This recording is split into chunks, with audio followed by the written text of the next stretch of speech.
du Monde 2026, Gaynor Roar pourra compter sur la présence de ses 25 joueurs. Donc la liste de Gaynor Roar, 3 gardiens de but, Marcel Dandino, Satuné Alagbe et Serge Obassa, les défenseurs Moïse Adileou, Rodrigue Facino, David Kiki, Rabiou Sankamao, Brandon Agounon, Tamimou, Mohamed Tidjani, Yuan Roche, Rachid Moumini, les milieux Matteo Arlinvi, Doku, Dodo Cécile Almeida, Imran Hassan, Samadou Atidjikou, Mariano Arangbo, Ghislain Aoudo, et puis les attaquants Jodel Dossou, Andreas Rontondi, Steve Mounier le capitaine, Junior Olaïton, Candace Fiobé, Steve Warren, Traoré. Donc voilà la liste de Gaynor Roar. Co-leader de ce groupe C avec 7 points aux côtés du Rwanda et de l'Afrique du Sud, le Bénin devra se passer des services d'Olivier Verdon, de Tosin Ayegun et de Cédric Rontondi. Dans la liste, vous avez vu qu'il nous manque Tosin Ayegun, il est blessé encore. C'est toujours la même blessure derrière la cuisse. Donc on est en contact avec lui et son staff parce que c'est assez problématique. Ça fait 4 fois qu'il rechute sur la même blessure. Donc il doit y avoir un problème dans le staff médical. On aurait eu tellement besoin de Tosin dans ce match-là que c'est regrettable. Ensuite, on a toujours Cédric Rontondi qui est encore out pour 2 ou 3 semaines. Donc malgré les soins qu'il suit très sérieusement, il ne sera pas là avec nous. Et il manque également Olivier Verdon. C'est un cas un peu différent, il n'est pas blessé, mais il y a eu des soucis de communication. Cette liste du sélectionneur des Guépards ravit les acteurs des médias présents à cette conférence de presse.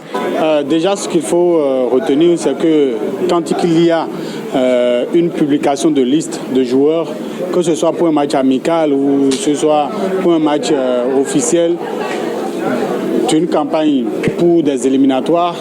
Pour ce qui nous concerne, cette fois-ci, c'est pour les éliminatoires de la Coupe du Monde. Donc, quelle que soit la publication d'une liste, ce qu'on veut, c'est le résultat. Et on ne regarde pas les joueurs.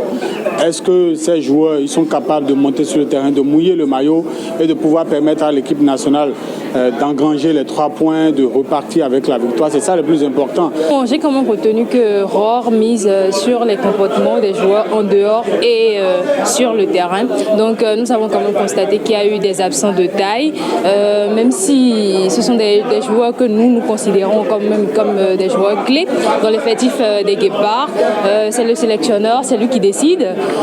J'ai quand même constaté qu'il y a moins de joueurs locaux, donc la Celtics League Pro n'est pas très bien représentée, j'allais dire. Il n'y a que Rodrigue Facino et Tucla qui soient représentés. Donc, n'empêche, il y a vraiment d'internationaux actuellement, des joueurs qui sont au Maroc, en Égypte pour la plupart, donc des professionnels quand même. Il a misé sur ces joueurs-là, c'est bien.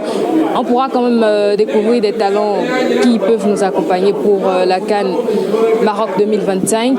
Ce sont des jeunes joueurs sur qui on peut compter. Donc les finissants, Jordel Dossou sont quand même là, c'est pour pouvoir accompagner les jeunes, prodiguer des conseils et soutenir l'effectif de Roar. Il faut déjà dire la convocation de Candace Fiobé. Ensuite, il y a eu cette actualité, puisque moi j'appelle ça actualité.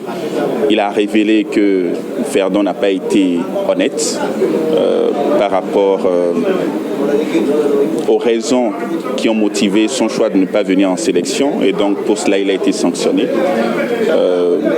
Ensuite, il a évoqué le fait qu'en juin prochain, il y aura un stage au Bénin pour les joueurs afin qu'ils puissent se préparer. Il y aura après un match au Maroc, un match amical. Il faut préciser que les Guépards du Bénin affrontent le Zimbabwe à Durban en Afrique du Sud le 20 mars 2025 avant de recevoir l'Afrique du Sud au stade Félix Houphouët-Boigny d'Abidjan en Côte d'Ivoire le 24 mars prochain.